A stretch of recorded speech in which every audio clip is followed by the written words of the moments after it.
Hello, young soul. I'm a security guard at a hospital. I won't say where it is or the name of the place.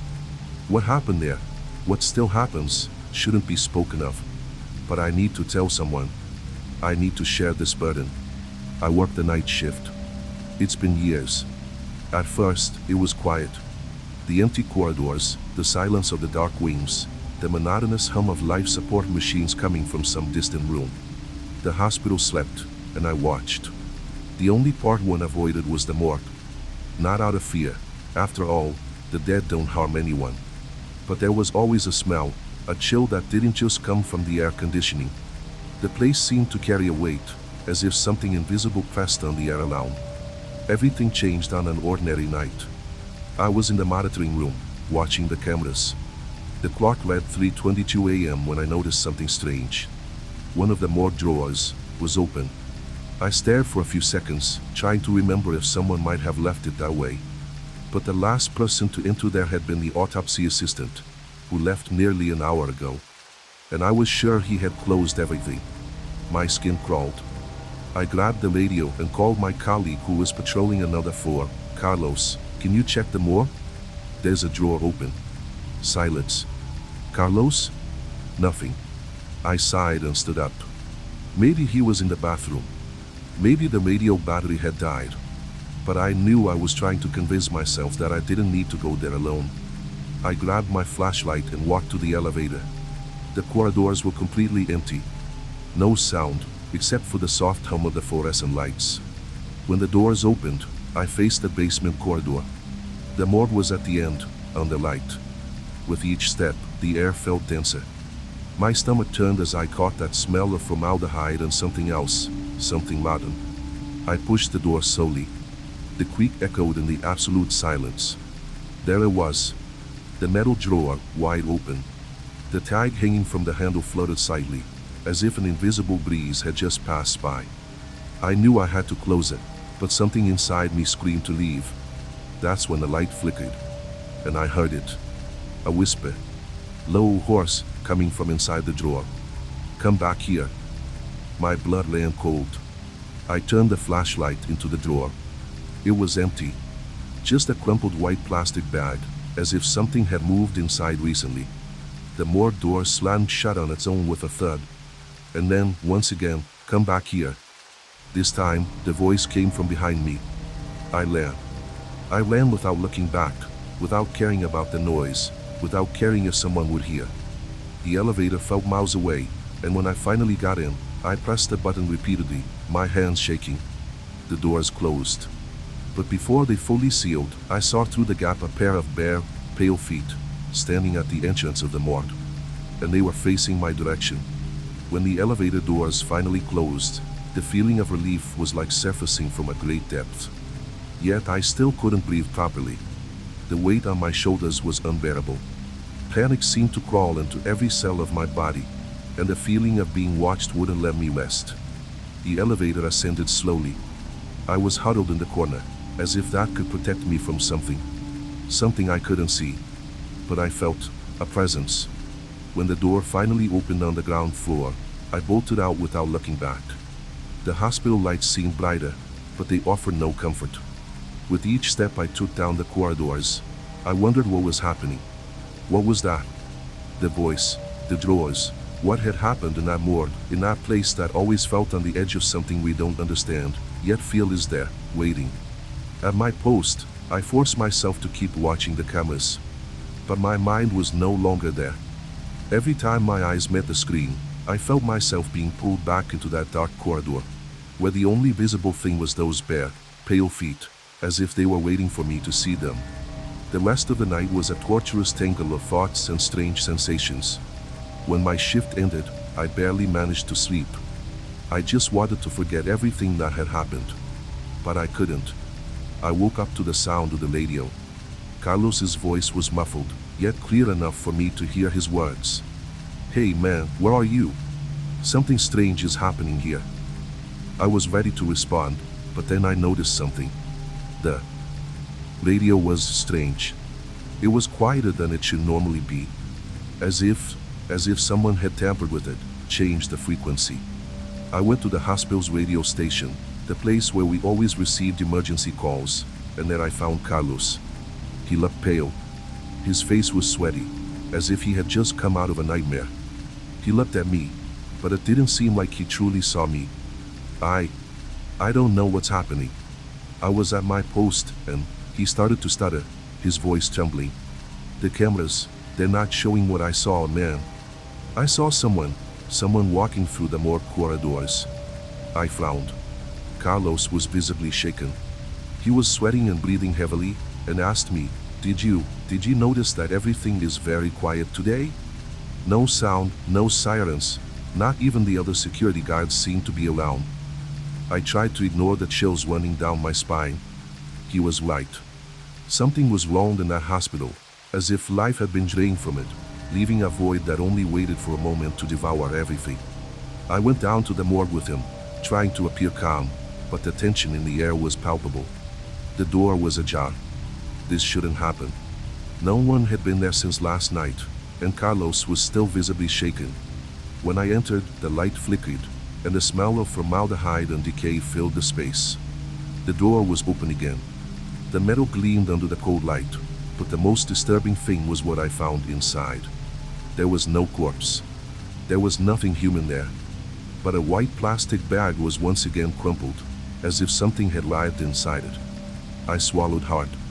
I looked at Carlos, who stood there, wide-eyed, staring at something further ahead.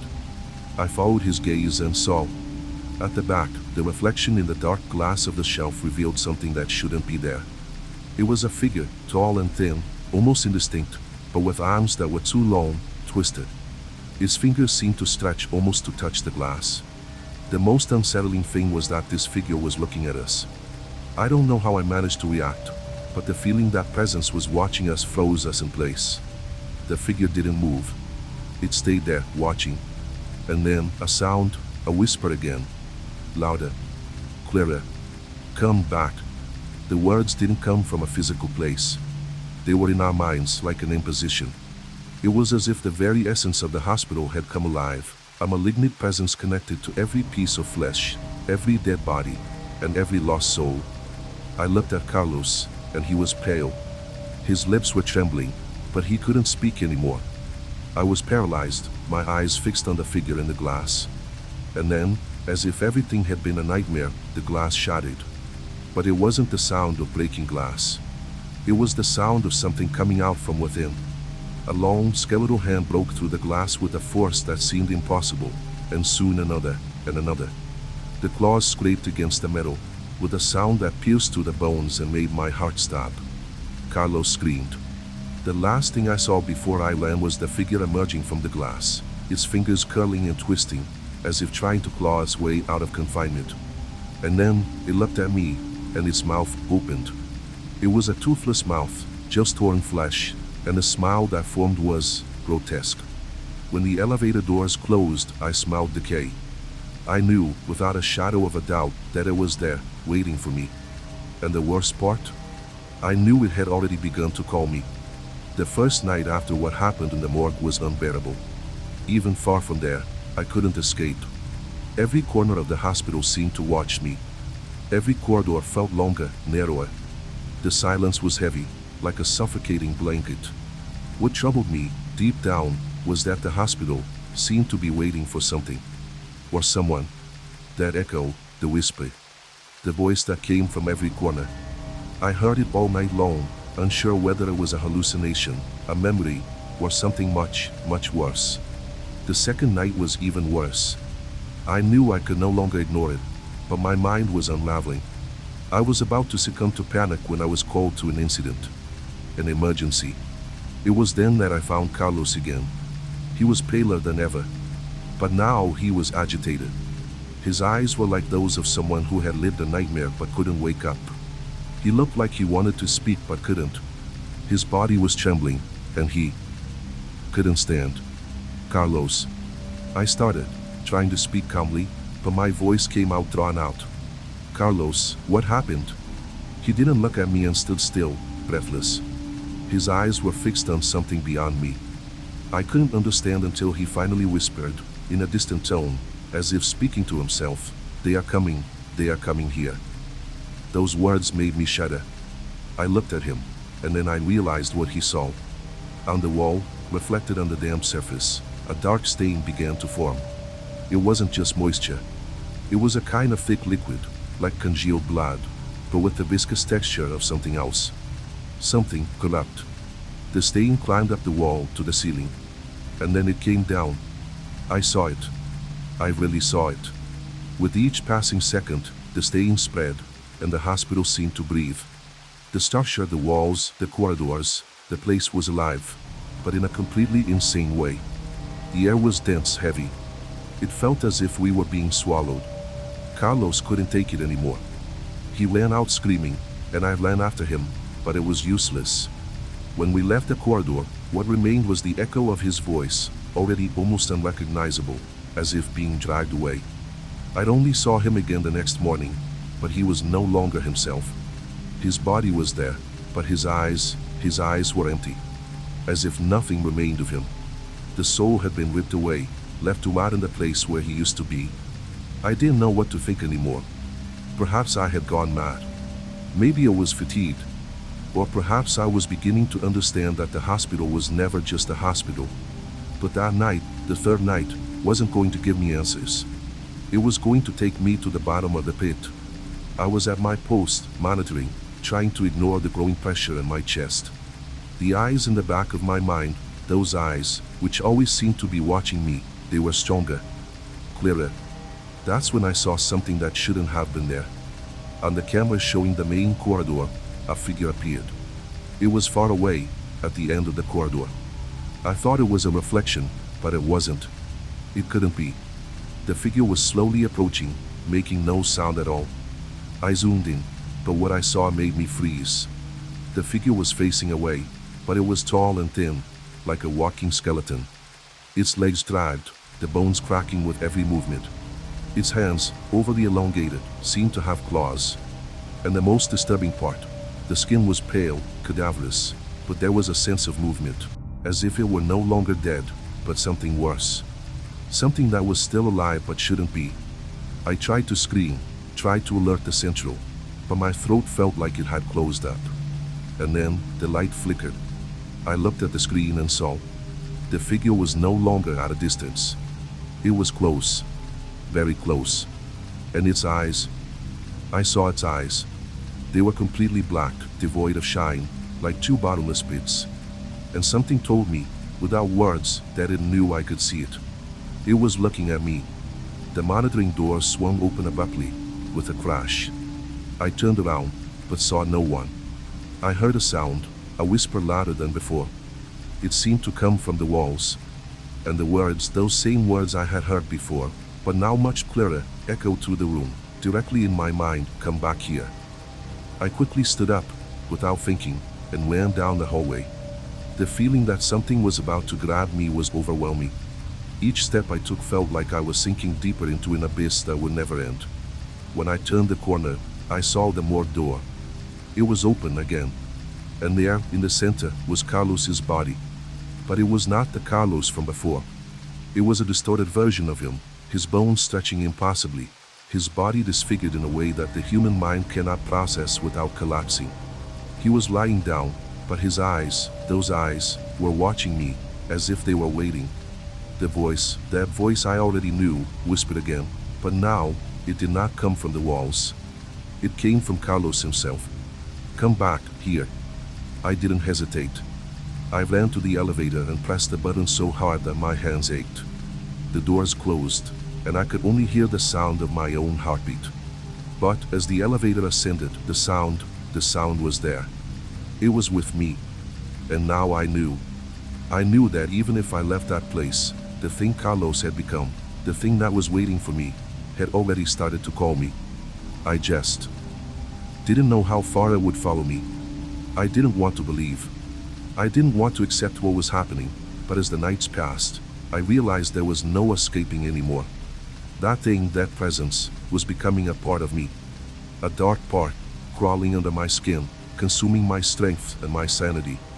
I could no longer distinguish what was real and what was part of the nightmare. I was trying to sleep, but I always woke up to the sound of that whisper, like an unrelenting hiss, coming from somewhere deep inside me. When my eyes opened, I no longer saw the hospital. I saw the morgue. I saw those drawers open. I saw Carlos. And I felt like I was starting to lose myself. The voice was no longer just a simple warning. It was no longer just a plea. It was now a demand. It screamed inside my mind, and when I tried to pull away, it followed me, like an immortal shadow. I no longer had control over my own steps. And with every corner I turned, the thing that was following me was there, closer, stronger. That night, I knew it was the last. I knew there would be no more dawn. The feeling that something was closing in around me was overwhelming, like a pressure of impending death. It was the morgue again. I knew I was heading there somehow. I knew it was my fate. There was no escaping it. I descended the corridors like an automaton, no longer having the strength to fight. When I reached the entrance of the morgue, the door was open, as always. Inside, the smell of formaldehyde and decay was oppressive. I entered without hesitation. And then I saw what I feared. Carlos was no longer there. Or rather, he was no longer Carlos. The figure that rose before me was inhuman. Its hands were twisted claws, its bones bending and contorting, as if the flesh had been torn away and grotesquely rebuilt. Its eyes were completely black, lifeless. But the most terrifying thing was its lips. They curved into a smile that recognized me. I was in his place now. Before I could react, the door behind me slammed shut, and I found myself trapped, as if the entire hospital had closed in around me, with the only light coming from a floating lamp in the center of the morgue. But the most insane thing was the sound.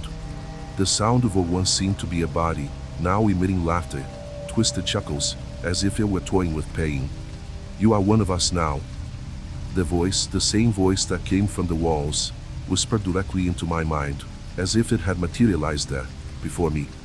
I tried to scream, tried to run, but my legs felt heavy. Carlos's body, or what was left of him, lunged at me. It didn't run, but dragged itself, moving in a disconcerting way, its movements fluid and inhuman. I fell to the ground, trying to back away, but something inside me already knew. There would be no escape. I was lost. That thing was the hospital now.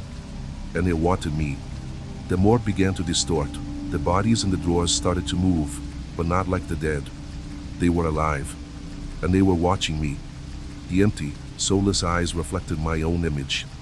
And with each reflection I saw, the smile widened, the faces twisted, the eyes became deeper, darker. As if the hospital was swallowing me. I was becoming part of it. In the final moment, the air thickened, as if the space was compressing around me. The smell of decay intensified.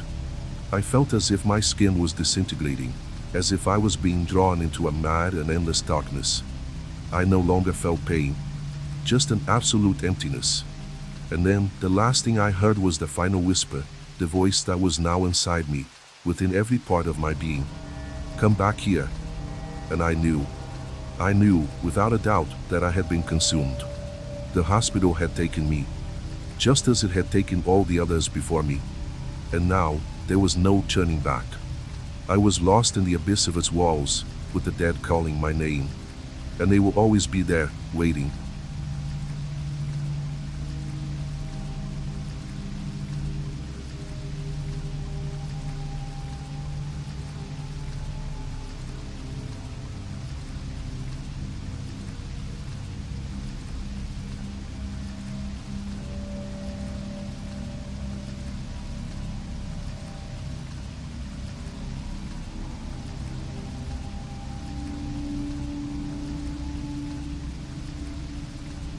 I have never been afraid of working in a morgue. The dead do no harm to anyone. At least, that's what I believed. I have been doing this for nearly 20 years. I've seen it all: mangled bodies, charred remains, bloated from decomposition, marked by unspeakable violence. I have never been the impressionable type. Death, for me, has always been just a final stage, an inevitable destination. But that night, everything changed. And I was never the same again. It was around 2 in the morning when the phone rang. The night watchman passed me the information with a voice tied down by exhaustion. Male body, about 50 years old, found dead at home. The police were unsure of the cause of death. No signs of violence, no indications of overdose, nothing. Just dead, sitting in a living room chair, as if he had faded away mid-thought. I grabbed my lab coat and headed to the cold chamber. The metal gunny was there, the body covered by a white sheet. I always thought that the most uncomfortable part of my job was this moment, the first look at the deceased's face. Something in a person's final expression always carries a trace of their last emotion, as if a fragment of them remained frozen there forever. But nothing prepared me for what I saw when I pulled back the sheet. His eyes were open. Up until then, normal. The problem was how they seemed to be staring at me. They were lifeless, like a dead person's eyes should be. They had depth, as if there was still something inside them. Something that was watching. I swallowed hard. Maybe it was just my imagination. I leaned closer, examined his face. No muscle contraction. No signs of post-mortem spasm. Just a dead man. I did what I had to do. I washed the body, prepared it for examination. But the feeling of being watched wouldn't go away. It was as if, every time I looked away, he moved. I'm not talking about obvious movements, like an arm falling by reflex or a leg slipping on the metal. It was something subtle. When I looked back at him, his head seemed to be slightly turned. The third time I noticed it, I stopped everything. The room was cold. The air conditioning hummed softly, and the tiled walls reflected the dim light from the ceiling. There was no one else there. I was alone with that body. Then, without apparent reason, the temperature seemed to drop. The silence became heavy. I can't explain it. It was as if there was something more in that room, something that shouldn't be there. That's when I heard the sound.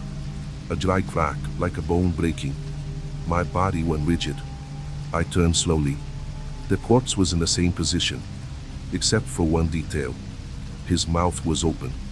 I didn't move.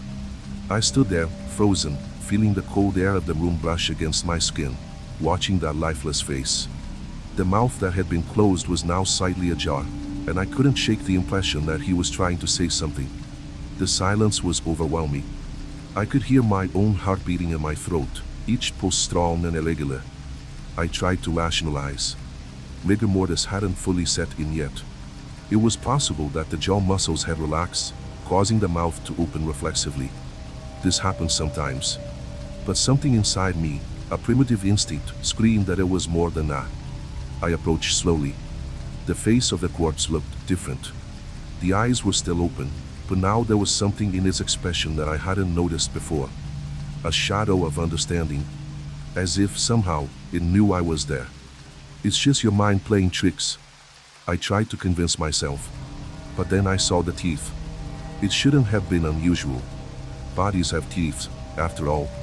But his were strangely worn, cracked in some places, as if he had gritted them hard before dying. There were small grooves on the surfaces of the molars, and the tongue, now visible in the dimness of the slightly open mouth, looked dried out, almost blackened. Something deeply unsettled me. I picked up a metal spatula and tried to gently lift the upper lip for a better look. It was then that I noticed another detail that made my blood run cold. His gums were injured, torn in places, as if he had bitten his own mouth hard before dying. I felt a chill run down my spine. My stomach churned. It was almost as if he had tried to stifle a scream. Or perhaps something worse. I let go of his lip and took a step back. My mind was trying to find logical explanations, but there was something about that corpse that simply didn't seem right. The feeling of being watched became unbearable. I looked at the clock on the wall. 3 in the morning. The time when the night is deepest, when everything seems more still, more dense. I took a deep breath, trying to ignore the rising unease, and went to the computer to register the body in the system. My fingers were stiff as I typed. Each click of the keyboard echoed loudly in the empty room. But then, amidst the silence, I heard a sound that made me freeze. A slow, deep breath. Behind me. My body locked up. A violent chill ran down my neck, and for a moment I stood completely still, my mind refusing to process what was happening. Logic screamed that it was impossible. The dead do not breathe. But I had heard it.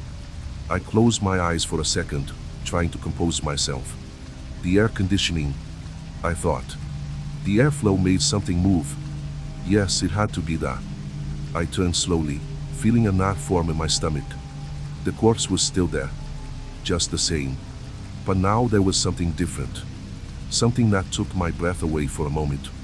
The hands. When I had started to prepare the body, the arms were aligned beside the torso. Now, the fingers were curled, the nails lightly resting against the metallic surface of the stretcher, as if he had tried to hold on there. A deep, primal terror engulfed me. This wasn't rigor mortis. This wasn't natural. I felt my breath quicken. My instinct told me to leave that room immediately, but my body wouldn't move. It was as if I were trapped under an invisible weight. Then, in the absolute silence, I heard something else. A whisper. Low, hoarse, coming from the direction of the body. I didn't understand the words, but I knew they were words. And I knew they were for me. My heart raced. A suffocating fear tightened my chest. And it was in that moment I realized something that made me wish I had never taken this job. The corpse. His eyes were now fixed on mine. He knew that I knew. And he was waiting for me to do something. Or perhaps, waiting for the right moment to move again. I knew something was very wrong. The air felt thicker. The shadows in the room seemed to move subtly, yet constantly, as if the very space was breathing. I was paralyzed, trapped in the feeling that this corpse was waiting. For a second, I closed my eyes, trying to dismiss the idea that this was real. It's not possible, I thought. He's dead. There's no way he's conscious. This is just exhaustion, or a hallucination. But the whisper persisted. Low, almost inaudible, but unmistakable. The words didn't make sense, but the feeling that washed over me was that if I didn't hear them clearly now, I would never have another chance. With each passing second, the fear deepened. I didn't know what was happening, but I felt it. Something, whatever it was approaching. That was when, without warning, the sound ceased. The silence returned with an absurd pressure, almost palpable. The corpse. His face was immovable, but the eyes, those damned eyes, seemed more intense. I couldn't look away. It was as if he had cast a spell on me, trapping me in his line of sight. I needed to get out. Fast. Still gasping for breath, I took a step toward the door. But as I passed by the stretcher, something made me stop. The sensation of being touched. As if a cold, invisible hand had brushed against my skin. It wasn't a breeze, it wasn't a chill. It was more like the feeling you get when someone is behind you, waiting to brush their fingers on your neck. I turned my head quickly, my heart racing, but there was nothing there. The body was untouched. The mind is cruel, I thought. It plays tricks. But then, a light pressure on my shoulder made me jump forward, letting out an involuntary scream. I turned around, crouching to see the source of the touch, but no one was there. Just the corpse, now farther away from me than ever. Horror washed over me when I realized. The dead man's hand was raised. I saw it move. Minimally, but visibly, the palm was raised, the fingers opened and slowly stretched outwards. The movement was so smooth, so precise, as if it were not the gesture of a corpse, but of someone in complete awareness. I froze. There was no more rational explanation. My body seemed to be overtaken by paralysis, as if death were watching me now, placing me on the same level as that being I had deemed dead. His mouth, which had remained slightly open until then, gave a small tremor, as if it wanted to whisper again. I approached unwittingly, unable to resist, and saw his teeth, those broken and scratched teeth. They were more exposed now, as if he had tried to bite them. The jaw, which had seemed rigid before, was now more relaxed, as if he were trying to speak or scream. That's when I saw it. On the underside of the jaw, at the line of flesh where the teeth met the gums, there was a fissure, a crack. I was sure it hadn't been there before. The flesh was tearing, as if something wanted to break free. A choked, muffled scream rose in my throat. I needed to get out of the room. I grabbed the key from the table, nearly knocking everything over. My fingers were trembling. But before I could even reach the door, I heard a sound coming from behind me. The snap. Something hard, like a bone breaking. But closer. Right there. In the body. I turned quickly. The dead. The hand that had been outstretched was now closer. The fingers had closed into a fist, as if he were preparing for something. And the mouth was more open now, wider, as if a silent scream were about to be emitted, without sound. I could bear it no longer. Fear washed over me like a wave. It was as if the room were closing in, the very tiles of the wall pressing down on me. And then, the door shut by itself. The click of the lock echoed in the room, as if an invisible force had given a final push. I was trapped there, and I knew I wouldn't be able to escape. The hand of the dead was now completely outstretched. The flesh of his palm was stretching in an almost unnatural way. That body was moving again. And worse still, I knew what would come next. It was as if he had been reanimated, as if his death were a disguise. The body was making what seemed to be a titanic effort to rise. I saw his fingers close tightly, almost breaking. The flesh creaked, as if being forced to yield to a supernatural strength. His jaw, which had been relaxed until then, was now contracted. I heard the snap of the jaw closing, as if he were trying to speak. I couldn't take it anymore. The anguish consuming me was impossible to describe. I was in a panic, my feet couldn't move. The eyes of the dead never left me, but now they were showing something more. Something deep. Something I didn't want to see. I knew he was asking for my help, but I couldn't help. I could only run. And that was the last thing I did. I ran, feeling that body behind me was about to catch up. The feeling that it was following me, watching me, waiting for me to set it free. But no one ever knew what really happened that night. No one ever knew what I saw. I couldn't tell. And maybe if I had told, no one would believe me. But I know. That body was alive. And it's still watching me. I couldn't sleep for weeks. What I saw in that room, what I felt, kept haunting me. Every time I closed my eyes, it was as if its eyes, those damned eyes, were there, watching me, guarding me, waiting for the right moment to catch up with me. I tried to carry on with my routine, to work normally, to do what any mortuary technician would do, but the presence of that corpse, that feeling that it was more than dead, followed me everywhere. And then, on a particularly quiet night, after weeks of insomnia, I was called again. The boss's voice on the phone had no emotion, just an instruction. There's another body. Remember to do the paperwork right. I knew what was going on. They didn't know. But I knew. I tried to ignore the chill that ran down my spine and went to the morgue.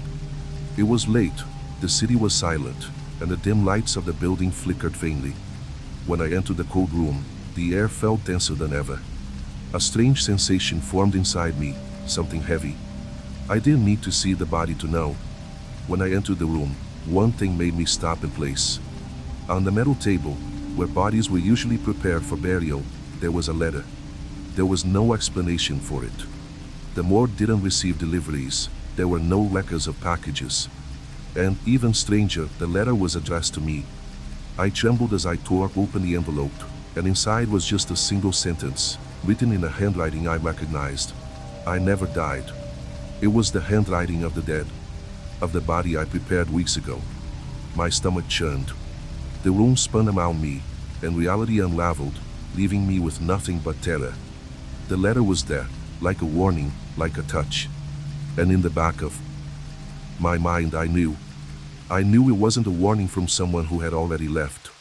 That body, it was communicating somehow. I looked around. The morgue was empty, as usual. The air was cold, but now it felt colder than ever. In the back of the room, in the shadows, the outline of a stretcher was empty. And beside it, what looked like a sheet, was folded in a peculiar way. I didn't want to look. I knew I shouldn't. But the voice in my head, that damn voice, forced me to look. And there it was. The body. The corpse I had prepared, the man who should have been buried, was back. He wasn't on the stretcher. He wasn't wrapped in a sheet. He stood upright, in the shadows of the room. His face was turned toward me, his eyes still open, but not as before.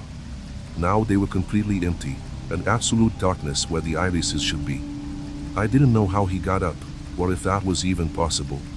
But the cool truth was that he was there, in front of me, A terrible presence that had no explanation. The body was decayed, bones visible in some places, the skin of the face stretched and torn. That being, that dead man, was no longer just watching. He was waiting for me. And worse still, he knew that I knew. Time twisted in that moment. I no longer knew what to do. Fear paralyzed me. My mind told me to run, to escape, but my body didn't respond. I was completely trapped in that nightmare. Then, he did what I knew he would do. The body, which had seemed motionless before, moved slowly, almost imperceptibly. His mouth opened, but this time it wasn't just a simple rigor mortis movement. No. It was a silent scream, so powerful it made me tremble from head to toe. His mouth opened with a crack of breaking bones. But the sound didn't come from his throat. It came from my own mind. I heard the words like a whisper directly into my brain. You should have never left me here. It was the last thread of sanity that broke inside me. I screamed, a guttural, desperate cry, as the corpse began to walk toward me. His feet, laden and trembling, dragged across the floor, and with each step, more flesh detached from his bones. There was no more fear. There was no more understanding. There was only absolute terror. The last thing I saw was his face, now completely disfigured, with dark, empty eyes, the smile twisted into an expression of hate. And at the moment he reached my throat, a single thought formed in my mind. As I felt his cold, laden hand press against my skin, I knew he was alive. And now, I was next. The light went out. The silence was absolute. And nothing more was said.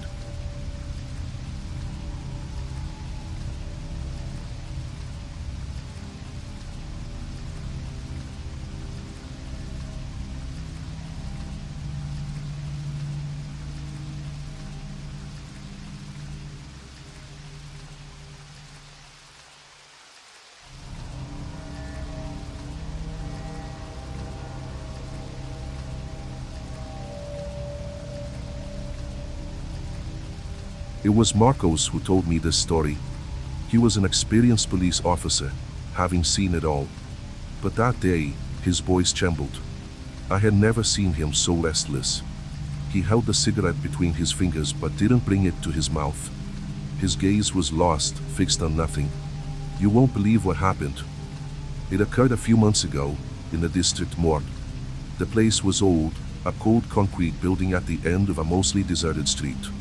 Some lights flickered at night, and the smell of formaldehyde permeated even the floor. It wasn't a place where anyone would want to spend much time. That night, a corpse was delivered to the morgue. A man without identification, shot in the chest, found discarded on the dirt road leading to the river. The body was catalogued and placed in the cold chamber. Everything seemed normal. But the next morning, when they went to perform the autopsy, the drawer was empty. The coroner, a hoarse-voiced man named Oliveira, called the police immediately. He thought someone had stolen the body during the night.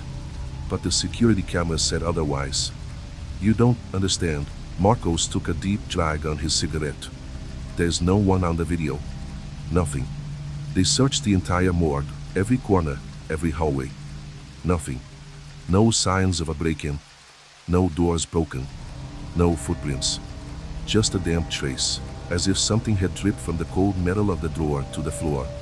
But the strangest part came afterward. They reviewed the footage again. Everything seemed normal, until 3:17 a.m. At that exact moment, the image distorted. A glitch in the video, as if the tape were being corroded by something invisible. 5 seconds of static.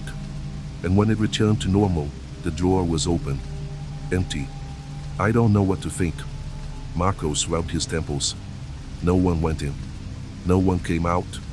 The body just disappeared.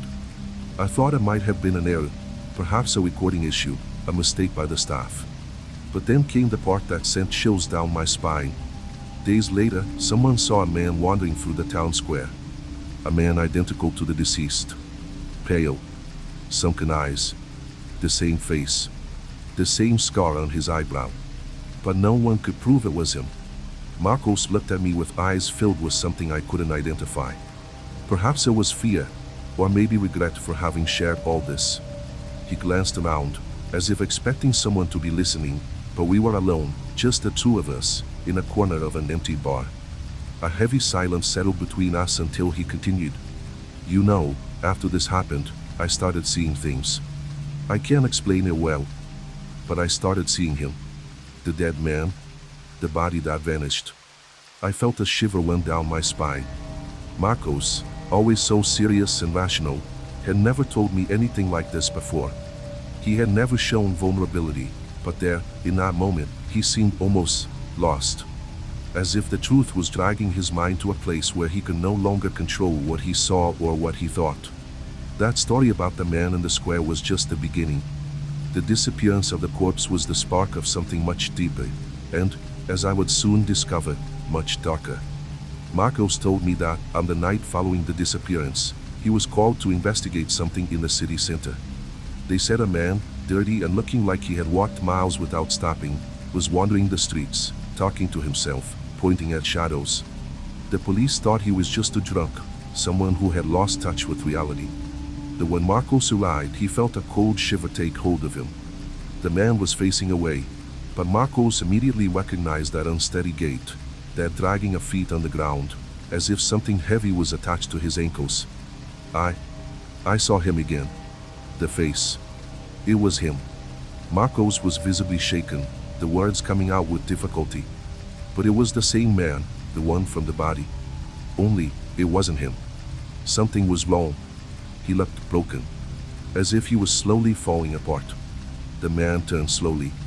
Marcos took a step back, his stomach churning. He was identical to the corpse, but his eyes, they were not the eyes of the dead. They were dilated, as if forced to see something beyond death. As if he were trapped there, but his soul had been whipped away and left to rot. The man began to speak, but the words made no sense. They were disjointed phrases, interrupted, as if he were trying to tell something but couldn't articulate it. He will come. They won't let. Marcos tried to approach him, but the man looked at him with a cold, empty smile, and then, abruptly, turned and began to walk in the opposite direction, quickly. Marcos ran after him, thoughtlessly, until the man disappeared into the shadows of a narrow alley. When he got closer, what he saw made his blood run cold. The man was lying on the ground, staring fixedly at the sky, his eyes wide open, fixed on a point that no longer existed. The smell emanating from him was unbearable, rotting flesh, rusted metal, something that should have dissolved long ago but hadn't. And then, as if that wasn't enough, he realized the man was bleeding. Not as if he had been recently wounded, but as if he were bleeding from an old wound, one that would never heal. The blood was not red. It was black, viscous, and spread like a dark puddle on the concrete. I didn't understand until I saw the scar.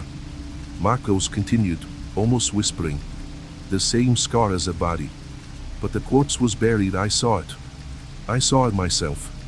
And that man was there, with that scar. How could this happen? The explanation never came. When the team arrived, the body was no longer there. But something was on the floor, something they could not ignore, a blood stain that seemed to grow larger with each passing second. It couldn't be cleaned. Each attempt only made it expand even more. By the next day, when the coroner staff arrived at the scene, nothing remained, neither the blood nor the man. No clues. Just the feeling that somehow, something had been watching them the whole time. That night, Marcos barely slept. And with each passing night, he saw more and more of that man. On street corners, at shop doorways, in mirrors. Wherever he looked, the corpse that had vanished inexplicably was now always there. But the most disturbing event occurred a week later when Marcos received an anonymous phone call. The voice on the other end was weak, hoarse, and seemed to drag on, as if it was struggling to even form the words. But what the voice said made Marcos lose his breath. I'm home. But it's not me. I am not me. He will come. He fell silent, frozen by the idea that the identity of that man would never truly be known, and that he could be anywhere. What do you think? Marcos asked, his eyes fixed on mine. What would you do if you were in my place? I don't know who I am anymore. I still couldn't process what Marcos was telling me, but his expression, the anguish in his eyes, was unmistakable. He spoke with such certainty about everything, as if he were trapped in a nightmare from which he couldn't awaken. I didn't want to believe it, but with each of his words, I felt a growing sense of unease. He continued, his voice hoarse, almost fading. The phone was a warning, but I didn't know what to do. I tried to ignore it, tried to sleep, tried to go on with my life, but...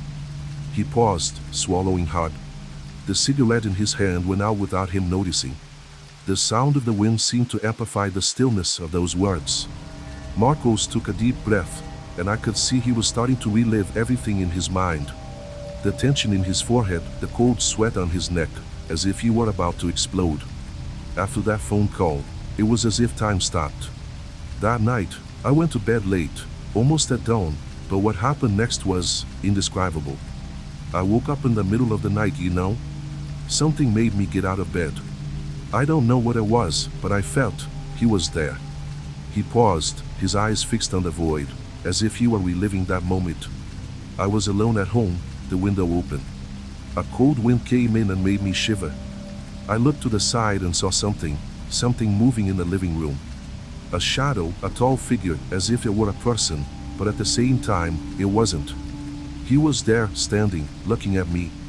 The face was familiar, so familiar it almost killed me. The same face as a corpse. The same empty gaze. I couldn't move, couldn't scream. I just stood there, frozen, feeling my heart pounding in my throat. He didn't move. He stood still, watching. Then, with a voice that seemed to come from a place where there was no air, he spoke. Marcos's voice faltered for a moment. He was reliving that moment, and the tension in the room was almost palpable. He said, "I am you." I swallowed hard. I felt the warmth of the drink in my throat, but the taste was already bitter. Marcos was silent for a long time, his eyes lost in his own mind. I didn't know what to say. He looked at me with a gaze I would never forget. Something had changed in him. He was no longer the same. Terror was visibly present, like a layer of dust over his soul. I tried to run. I tried to scream, but I couldn't. He followed me, you understand? I felt his footsteps behind me, but when I looked back, he wasn't there. He was there, but at the same time, he wasn't. It was as if he were watching me from a place I couldn't see him, but I knew he was there, like an invisible presence, filled with hatred. Marcos gave a hollow, lifeless smile and leaned back in the chair. I ran to the kitchen. I grabbed a knife, but it didn't help. When I looked back, he was there again, and he was smiling. I felt a shiver run down my spine, but I couldn't speak. The silence between us stretched on, heavy, as if a shadow was approaching me too. I felt the surrounding atmosphere distort, as if the very air were being compressed by an invisible force. Marcos continued, his voice now lower but laden with an indescribable tension. The last thing I saw was his face. He was smiling, but it wasn't a normal smile. It wasn't human. The teeth were broken, missing, and the eyes were so dilated, so deep, that they seemed endless. The worst wasn't the appearance, it wasn't the smile. The worst was that he knew. He knew everything about me. He knew what I feared, what I had done, what I desired. He knew my soul. He said he was me. I couldn't bear it any longer. I started to run. I didn't look back, not until I got out of the house. I just ran. And when I reached the street, things weren't light anymore. The sky was strange, as if it weren't the same sky as before. The streetlights flickered, but erratically, as if the city itself were trying to erase reality. I saw, from a distance, a figure approaching the corner. A shadow, that same shadow. It was him. It was the man who had vanished. I almost fell. I could no longer breathe. I knew what he wanted. He wanted me to go with him. He wanted to take me back, to that place of no return. But the worst came next. I went home, and when I opened the door, everything was silent. But what I found in the living room made my bones freeze. The same man was there. Not in flesh, but in spirit, in the form of something that was either human. He was waiting for me. I saw his eyes in the shadows. They were watching me while I spoke to you now. I know he is somewhere close to me. He is waiting for the right moment to come. He will come. He will come. There is no escaping. He stopped speaking, and I knew at that moment that he would not be able to get out of this. Marcos had been marked. Something in him had been corrupted, and I didn't know how to help him. I only knew that face, that twisted smile, was everywhere around him. He was no longer Marcos. I stood up, my stomach tight, and the feeling that something, or someone, was watching me gripped me tighter.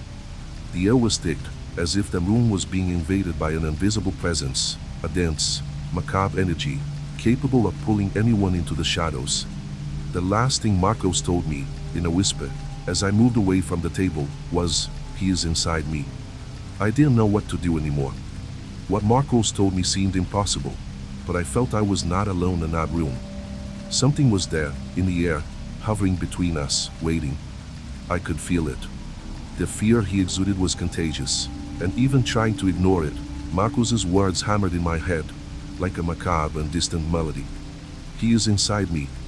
I knew I was facing something beyond what the human mind could comprehend. But that night, something I did not expect happened. Something that dragged me into darkness in a way I never imagined possible. When I stood to leave, a shadow moved at the edge of the room. It was no longer Marcos, but something he left behind. Something he had become. It was as if time had stopped, and I could no longer distinguish where reality began and where the nightmare started. The streetlight outside seemed to filter through the window like a distorted flame, as if the stars themselves were no longer in their places. I took a step toward the door. The sound of my own footsteps seemed to drag, heavy as if the ground was trying to pull me back. Then, before I could even reach the doorknob, Marcos's voice cut through the silence of the room. His tone was different, lower, more drawn out, as if he were speaking from a distant place. "You can't leave," he whispered. "You know what happens when you go away." My body froze.